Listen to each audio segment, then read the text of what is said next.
Hello and welcome to the Beardicus Show. My name is Beardicus, and today I would like to talk about a little game called Super Mario Last Impact.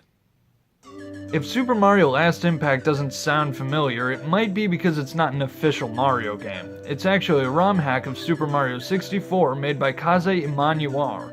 In other words, it's basically Super Mario 64, but with all new levels and missions in those levels. The most impressive aspect of this hack is just the sheer size of it. The game is huge, and every level is new. And I don't mean like Bob on Battlefield 2.0 or anything like that. When I say it's new, I mean completely new. Like it's made from scratch from the ground up, with new missions, enemies, and even new power-ups. I mean, this is all really cool, in theory at least, but in practice it does suffer a few drawbacks. For example, the levels are a bit unstable. Clipping through walls, falling through floors, though infrequent, is something that will happen. And there was one level that crashed my game twice, but that was apparently fixed in version 1.1, so it shouldn't be a problem as long as you have the update. As for the level design, the level themes are about as varied as you would expect from a real Mario game, and certain aspects of the levels themselves are very well made. For example, it's not too hard to find your way around without getting lost. But one aspect that I really want to bring attention to is when introducing a new mechanic, most levels will give you a safe place to practice with this mechanic before introducing you to a more difficult version where messing up will result in a lost life. This is an important but often overlooked aspect of game design. But unfortunately, not everything about the level design is good. Certain areas in the game are too crowded in more ways than one. Some areas have too many objects and it causes the game to slow to a crawl. But the more common problem comes from areas in the game where you're walking through a cramped hallway and it causes the camera to pan to a weird angle where you can't really see what's going on.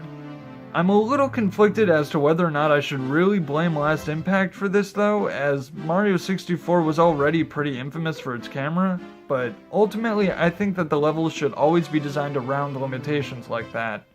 If the camera can't handle tight winding hallways, then you shouldn't have tight winding hallways in the game. I mean, that being said, this was only a problem in certain areas, but when it was a problem, it was a really big problem. But this is a hack of Super Mario 64. That means that there's more to the level design than just the design of the levels. There are also the stars within those levels. Just like the original game, there are 15 main levels, each of which have 7 stars, plus 25 more hidden stars, which brings the grand total to 130 stars in this game. That's 10 more than were in the original Super Mario 64, and all of these missions are completely new. As for the difficulty of the stars, I think this quote by Kaze sums it up better than I ever could. Some missions are hard, others are easy. I want to get a good balance between difficulty and exploration factor. I want the player to be able to beat the game with a low amount of struggle, but I also want to make the player work hard to get all of the stars there are. In conclusion, the difficulty curve is about as steep as in Mario 64. It starts a bit higher and oscillates more though. I'd say that's about right. The first few missions are simple enough, and even the final boss isn't that hard, but I'll talk about him in a minute. If you only look at the beginning and end points of the difficulty curve, the curve really doesn't seem unreasonably steep. However, there are occasional spikes in difficulty, some of which reach the point where the star feels more broken than challenging.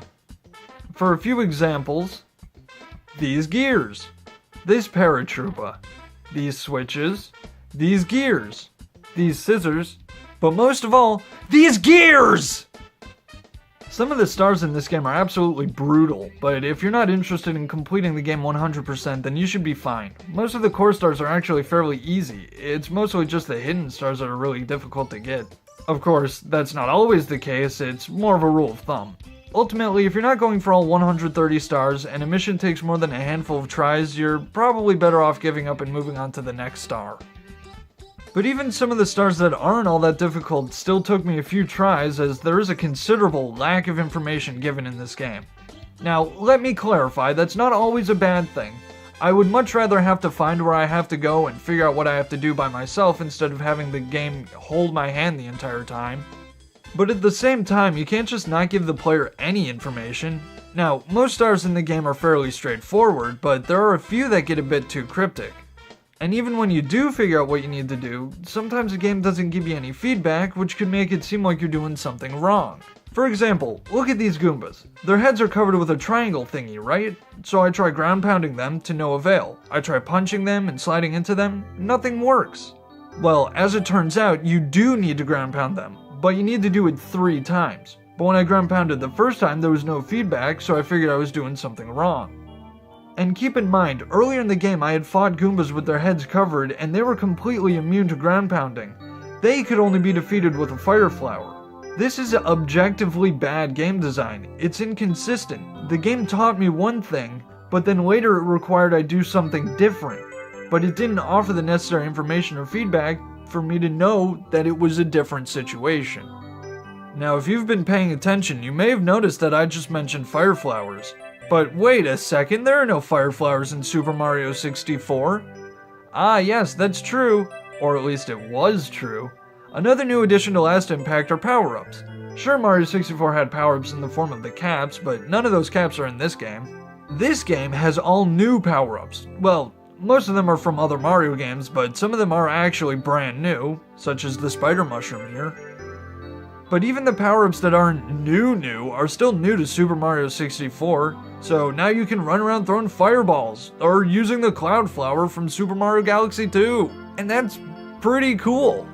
Except for when it's not.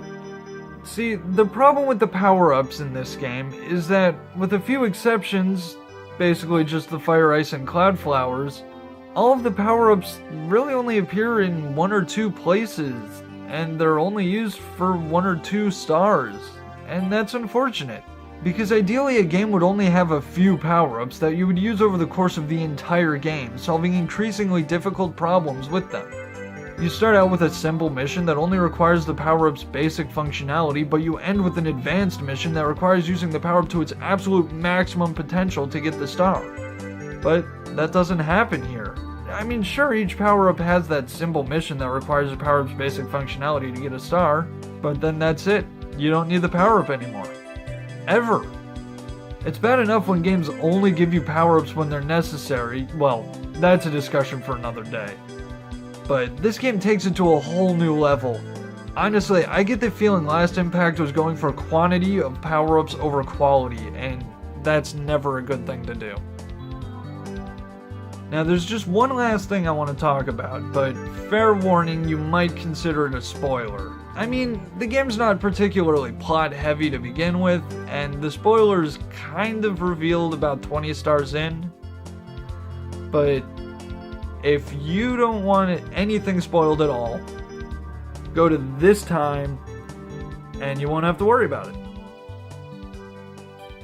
If you've ever played Super Mario 64, you're probably aware that you have to fight Bowser 3 times throughout the game. That is not the case here. You only fight Bowser once, and he's not even the final boss. He's the first boss. That's the twist, by the way. He appears at the beginning of the game and then never again. The other 2 bosses are Dark Mario, like Dark Link from Ocarina of Time, and some guy named Riche. Each boss is preceded by a boss level, much like Bowser was in the original version. Bowser's level is fairly easy as long as you take your time, but his fight is absolutely brutal. Shadow Mario's level, by contrast, is, in my opinion, the hardest level in the entire game, especially because of those gears! And that brings us to Riche, arguably the biggest problem with this entire game. First of all, he's such a generic villain. I mean, just look at him, a floating head with hands. Yep, never seen that before. But if you think he looks generic, it only gets worse from there. What's his goal? To destroy the world, of course. Why? I don't know, no reason. Because. Where does he come from? Nah, it's not important. He just sort of shows up halfway through the game, kidnaps Peach, and you don't see him again until the final battle. But for as boring as he is as a villain, his final battle is even worse. The battle is broken into 3 phases. The first phase being the part I really want to talk about. During this part of the battle, you have to climb a tower to reach Riche, but the tower is too tall to jump up. Luckily, Riche, for some reason, is throwing platforms at you so you can reach him. The platforms don't hurt you, there are no enemies, and Richet won't throw any other attacks, so the only challenge here is to jump from one platform to the next. Keep in mind these are small platforms and it is very difficult to climb all the way up. But seeing as there is no punishment for falling, aside from having to start the climb over and the occasional fall damage, but that's easy enough to avoid, this means that you basically have infinity to reach the top. This isn't challenging, this is just inconvenient. It's not fun, it's frustrating and tedious. I mean, not as frustrating as these gears, but frustrating nonetheless. Look, even Richet agrees that this part was no fun. Phases 2 and 3 of the fight are way easier, with Phase 2 requiring no skill at all as long as you know that you just have to keep running away for a little bit, and Phase 3 has you constantly and automatically regaining health. So I'm not even sure if it's possible to lose at that point. But Phase 1 is one of the least fun boss fights I have ever played. As a hack, Last Impact is amazing. It's huge and it's packed full of content. But as a game, it has a few drawbacks, from the clipping issues, to the enemies that sometimes don't really fit aesthetically, to basically anything about the camera, and there are a few typos. But ultimately, it is a fun game, and if you're a fan of Super Mario 64, or maybe just collectathons in general, I suggest at least trying it out. Maybe don't go for 100% completion, but you shouldn't have too much trouble beating the game. Especially if you skip these gears! But hey, that's just my opinion. My name is Beardicus, and this has been The Beardicus Show.